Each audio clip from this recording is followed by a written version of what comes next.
Hello everyone. आज हम जो मूवी एक्सप्लेन करने वाले हैं उस मूवी से आपको बहुत बड़ा लेसन भी मिलेगा जो हमारे लाइफ में बहुत इम्पॉर्टेंट है। और लॉ ऑफ कर्मा पे अगर आप बिलीव करते हैं तो सच में ये सिर्फ मूवी ही नहीं है, बल्कि ये हमें रियल लाइफ ज़िंदगी में भी एक ऐसा मैसेज देकर जाती है जिससे से कि हम बहुत कुछ सीख सकते हैं। सो ये जो मूवी है इसका नाम है बागबान। और इस मूवी में ये जो मैसेज है, आप पूरा इस मूवी को प्लीज़ एंड तक ज़रूर देखिएगा, क्योंकि बहुत सारी ऐसी चीज़ें हैं जो हमने कभी रियलाइज़ ही नहीं की है। कई बार हम गलती करते हैं क्योंकि हम गलती से गलती करते हैं, हमें पता भी नहीं होता कि हम गलत कर रहे हैं। हमारी बातों से किसी को हर्ट हो सकता है, हमारी बातों से किसी को तकलीफ़ हो सकती है, फिर भी हमसे गलती हो जाती है। बागबान कहानी है, जैसा कि हम सभी जानते हैं और आप सब ने नाम सुना होगा। अमिताभ बच्चन मेन कैरेक्टर पे है इसके। एक बुज़ुर्ग फैमिली की ये स्टोरी है, एक ओल्ड एज फैमिली की स्टोरी है। एक ओल्ड एज फैमिली रहती है, वो उनके साथ में जब पूरी होल लाइफ वो हम यहाँ पे देखते हैं कि बहुत ही अच्छे तरीके से हेमा मालिनी और अमिताभ बच्चन बागबान मूवी पे एक अच्छे पेयर के रूप में रहते हैं, और उन्होंने अपनी ज़िंदगी को जो बहुत ही अच्छे तरीके से ईमानदारी से काम करके उन्होंने बिताया होता है। अब उनकी रिटायरमेंट एज आ जाती है। अब उनके रिटायरमेंट पे फाइनली वो डिसाइड करते हैं कि अपने बच्चों के साथ में रहेंगे। लेकिन बच्चों ने यहाँ पे एक उनको ट्विस्ट दे दिया, उनको एक शॉक दिया। बच्चों ने ये बोला कि हम अपने मम्मी पापा को नहीं रख सकते, सो हम या तो मॉम को रख सकते हैं या डैड को। और वो डिसाइड करते हैं कि 6 मंथ के लिए ये अपने 4 जो बेटे रहते हैं उनके, तो एक एक के यहाँ रहेंगे। अब ये जो टाइम दिखाया गया है वो इस मूवी का एक ऐसा टाइम है जो आपको रियली रियलाइज़ होगा, जो हम यंगस्टर्स वाकई में गलती करते हैं।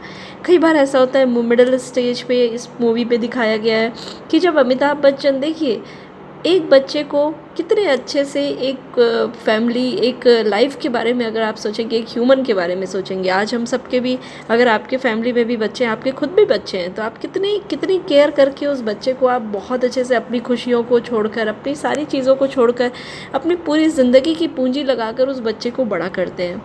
बड़े होके उस बच्चे को आप एज अ लगेज लगते हैं, आप एज अ सामान लगते हैं, आप एज अ, और ये सारी चीज़ें, तो यही चीज़ इस मूवी में दिखाई गई है कि वो लोग अपने जो पेरेंट्स होते हैं उनको इतने बुरे तरीके से ट्रीट करते हैं। 6 मंथ में ही, 6 मंथ के बाद में जो हेमा मालिनी और अमिताभ बच्चन होते हैं वो लोग डिसाइड करते हैं यहाँ पे कि वो लोग अब बच्चों के साथ नहीं जाएंगे, वो जैसा भी होगा अपना साथ में रहेंगे। और फाइनली यहाँ पे अब अमिताभ बच्चन को राइटिंग का शौक़ होता है, तो वो एक नावल लिखते हैं बागबान, और वो बहुत हिट होती है। जब हिट होती है तो फाइनली सब बच्चे उनके पास में आते हैं। लेकिन अमिताभ बच्चन और हेमा मालिनी बोलते हैं कि हम अकेले भी रह सकते हैं और हम अलग नहीं रह सकते। तो बच्चों को फ़िलहाल तो वो माफ़ नहीं कर पाते, इसलिए लास्ट में इस के साथ सीन के साथ में ये मूवी एंड हो जाती है। इस मूवी से जो लेसन हमें मिलता है वो ये है कि देखिए, ज़िंदगी में चाहे कुछ भी हो जाए, इस मूवी में आपको जो सबसे अच्छी चीज़ सीखने के लिए मिलेगी वो ये है कि हमारे साथ में भी बुज़ुर्ग होना, बूढ़ा होना, ये एक अवस्था है। ये हम सभी जो आज यंग हैं, तो यंग एक स्टेज है आपकी। आप हमेशा यंग नहीं रहेंगे, हम हमेशा यंग नहीं रहेंगे। हमें एक ना एक दिन बूढ़ा होना ही है। और जैसा हमने दूसरों के साथ में किया है, अपने पेरेंट्स के साथ में किया है, रही चीज़ हमें बहुत बुरा लगता है कई बार अपने पेरेंट्स के लिए कुछ भी करने से ही। सो आप ये चीज़ याद रखिए, जिस तरह से आपने कभी किसी से भी पैसे लिए हों, आपको उसको पैसे देने होते हैं। उसी तरह से बचपन में जब एक बच्चा पैदा होता है, आप सोचिए, बच्चे लोग बोलते हैं कि उनके पेरेंट्स ने उनके लिए कुछ भी नहीं किया। लेकिन आप ये बताइए, क्या एक छोटा बच्चा ऐसे ही बड़ा हो जाता है? क्या आप किसी छोटे बच्चे को देखिए, वो खुद ठीक से बैठ भी नहीं सकता, उसको किसी ने तो बैठाया है, किसी ने तो सुलाया है। और उनकी बहुत सारी चीज़ें, केयर ऐसी होती है जो सच में उनका मॉम और डैड ही कर सकते हैं। उनको पढ़ाने का, एक व्यक्ति दिन रात काम करता है और अपनी जो सेविंग्स होती है उससे अपने बच्चे को पढ़ाने का काम करता है, अपने बच्चों को अच्छे स्कूल्स पर ले जाता है, अपने बच्चों को खुद भी अच्छे ड्रेस नहीं पहनते लेकिन अपने बच्चे को एक बहुत अच्छी ड्रेस पहनाना चाहता है। और जब वो बच्चा बड़ा हो जाता है तो उनको, पेरेंट्स को कभी भी आपसे पैसे रुपए नहीं चाहिए, कोई आराम नहीं चाहिए। उनको ये लगता है कि जो भी चीज़ हो वो अपना भी खुद आपको देना चाहते हैं। लेकिन आप क्या करते हैं, हम क्या करते हैं, हम मैरिज के बाद में, या हम कभी बड़े हो जाते हैं, हमको लगता है कि हमारी फ्रीडम कहीं ना कहीं रुक रही है अपने पेरेंट्स के कारण। क्या वो कुछ गलत बात कहते हैं? वो ये कहते हैं कि बहुत तेज़ी से आपको गाड़ी नहीं चलानी है। क्यों? गाड़ी से अगर तेज़ी से चलाएंगे तो लॉस किसका है? हमारा ही है।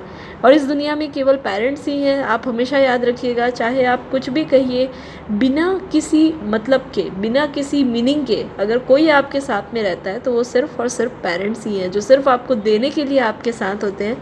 दुनिया में बाकी सारे रिलेशनशिप आपसे कुछ ना कुछ लेने का ही काम करते हैं। एग्ज़ाम्पल आप ले लीजिए, अगर हस्बैंड वाइफ है, हस्बैंड अगर वाइफ़ की केयर नहीं करेंगे तो वो वाइफ़ भी हस्बैंड के साथ में नहीं रहना चाहती है। अगर बच्चे की केयर कोई पेरेंट्स नहीं, पिता नहीं करता तो वो बच्चा भी उनके साथ रहना नहीं चाहता। लेकिन पेरेंट्स ऐसा है, माता पिता ऐसे होते हैं कि उनको कुछ भी नहीं चाहिए, वो सिर्फ आपके साथ रहना चाहते हैं, क्योंकि उनको आपको प्यार देना है, उनको आपको खुशियाँ देना है। रही चीज़ अवस्था, जैसा मैंने आपको भी बताया कि एक बुज़ुर्ग होना एक अवस्था है। हम सभी भी बुज़ुर्ग होंगे तब क्या आप, और जैसा आप करेंगे, लॉ ऑफ कर्मा का प्रिंसिपल यही है कि जैसा साइंस में भी, फिज़िक्स में भी इस प्रिंसिपल को हम लोग law of conservation of energy के नाम से जानते हैं, लॉ ऑफ एनर्जी के नाम से जानते हैं कि एनर्जी को नहीं क्रिएट किया जा सकता है, नहीं डिस्ट्रॉय किया जा सकता है, केवल वन फॉर्म से अनदर फॉर्म पे चेंज किया जा सकता है। आज आपको रियलाइज़ होता है, आज आपके साथ में अगर पेरेंट्स हमारे हैं तो आप ये सोचिए कि वो केवल एक अवस्था से दूसरे अवस्था में बदल गए हैं।